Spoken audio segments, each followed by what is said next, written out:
திமுகவும் பாஜகவும் வேறு வேறு அல்ல, இரண்டு கட்சிக்கும் 10% தான் வித்தியாசம் என நாம் தமிழர் கட்சி ஒருங்கிணைப்பாளர் சீமான் தெரிவித்துள்ளார். பிஜேபி வேற திமுக வேறையா? ரெண்டும் ஒண்ணுதான், ரெண்டும் ஒண்ணுதானே.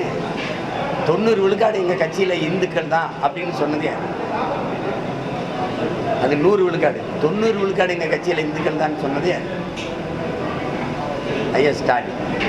பிஜேபி 100 விழுக்காடு, 90 விழுக்காடு. இதில் என்ன பெரிய 10 விழுக்காட்டில் என்ன வேறுபாடு கிடையாது? அது அவங்களுக்கு. நாங்கள் வாழ்கிற பூமியை மையமாக வச்சு தான் அரசியல் செய்வோம். அவங்களுக்கு, எங்களுக்கு கிடையாது.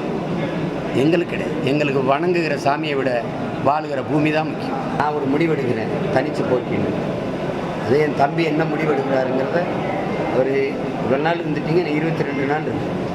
அப்போ அவர் அறிவித்த பிறகு அவர் தேர்தல் நேரத்தில் ஒரு முடிவு எடுக்கலாம். அதுக்கப்புறம் தான் அதை யோசிக்கணும். செய்திகளை உடனுக்குடன் தெரிந்து கொள்ள உடனே சப்ஸ்கிரைப் பண்ணுங்க.